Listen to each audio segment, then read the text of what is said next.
दुनिया भर में करीब 57 मुस्लिम देशों और करीब 1.5 अरब से ज्यादा मुसलमान हैं। सभी मुस्लिम देशों का लीडर बताने वाले प्रिंस सलमान आज डरे हुए हैं और इन सभी देशों में सबसे ताकतवर सऊदी अरब के प्रिंस आखिर क्यों खौफ खा रहे हैं, देखिए इस रिपोर्ट में। इजराइल से दोस्ती सऊदी प्रिंस सलमान को पड़ेगी भारी। सऊदी क्राउन प्रिंस सलमान की जान खतरे में क्यों है?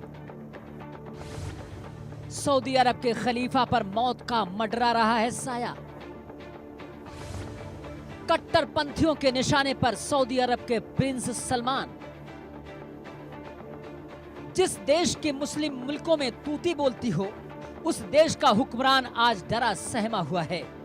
जिस देश के एक इशारे पर मुस्लिम देश के बादशाह पीएम राष्ट्रपति एक पैर पर खड़े रहे, उस देश का बादशाह आज खौफ खा रहा है। जिस मुल्क में काबा और मदीना जैसे पवित्र स्थल हों और 1.5 अरब से ज्यादा मुस्लिमों की आस्था हो, आज उस मुल्क के क्राउन प्रिंस पर जान का खतरा मंडरा रहा है। जिसको मुसलमानों का हमदर्द मानकर दुनिया के मुसलमान आस, उम्मीद और विश्वास भरी निगाहों से देखते हैं, आज वो खुद ही अपनी जिंदगी की निराशा भरी किरणों से देख रहा है। ये हम नहीं बल्कि खुद सऊदी अरब के क्राउन प्रिंस सलमान कह रहे हैं। उन्होंने अपनी जान को खतरा बताकर दुनिया में सनसनी फैला दी है। सऊदी प्रिंस ने मिस्र का हवाला देते हुए कहा कि राष्ट्रपति अनवर सादात ने 1981 में जब इजराइल के साथ शांति समझौता किया था तो उनकी हत्या कर दी गई थी। ठीक उन्हीं की तरह हमारा भी कत्ल कर दिया जाएगा। सऊदी अरब के क्राउन प्रिंस सलमान की हत्या की आशंका। सऊदी अरब के क्राउन प्रिंस पर जानलेवा हमला हो सकता है। सऊदी अरब के क्राउन प्रिंस ने खुद हत्या की आशंका जाहिर की है। इजराइल से समझौते और रिश्ते सुधारने पर जान को खतरा बताया है। क्राउन प्रिंस ने अमेरिका को हत्या की आशंकाओं की जानकारी दी है। मिस्र के राष्ट्रपति अनवर सादात की तरह हो सकती है हत्या। सऊदी प्रिंस को अपनी जान का डर क्यों सता रहा है और उन्हें 1981 का वो खौफनाक मंजर क्यों याद आता है? उस वक्त मिस्र के राष्ट्रपति अनवर सादात को मौत के घाट उतार दिया गया था।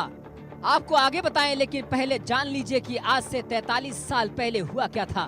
दरअसल मिस्र में विजय दिवस के कार्यक्रम में 6 अक्टूबर 1981 को कई तरह के हथियारों की नुमाइश दिखाकर दुनिया को अपनी ताकत दिखा रहा था। इस दौरान परेड की आड़ में मिस्र की सेना के लेफ्टिनेंट खालिद ने AK-47 से राष्ट्रपति सादात पर गोलियों की बौछार कर दी थी और वही मिस्र के राष्ट्रपति ने दम तोड़ दिया था। सवाल यह है कि आखिर सादात का कत्ल क्यों हुआ था? इजराइल से चली आ रही जंग खत्म करने के लिए शांति का रास्ता चुना। इजराइल के साथ ऐतिहासिक शांति समझौते को अंजाम दिया था। इजराइल के साथ राजनयिक और व्यावसायिक संबंध बनाए। इस्लामिक कट्टरपंथियों को सादात का इजराइल प्रेम रास नहीं आया। जिस इजराइल से दोस्ती की पहल करने पर सादात मुस्लिम मुल्कों की आंखों की किरकिरी बन गए, वही इजराइल एक बार फिर से विवादों में है। गाजा पर इजराइल के हमले ने एक बार फिर से इजराइल फिलिस्तीन संघर्ष ने फिर से विवादों को जिंदा कर दिया है। गाजा पर इजराइल के हमले से अरब मुल्क भड़के हुए हैं। ईरान समेत अरब मुल्क के कई देश इजराइल को सबक सिखाने की हुंकार भर रहे हैं। सऊदी प्रिंस अपनी जान के खतरे के बाद भी अमेरिका और इजराइल के साथ समझौते को आगे बढ़ाने को लेकर प्रतिबद्ध हैं। उनको लगता है कि सऊदी के भविष्य के लिए ये समझौता जरूरी है, क्योंकि इसके बदले में सऊदी अरब को अमेरिका से हथियारों की मुसलसल सप्लाई सुरक्षा की गारंटी मिल सकेगी।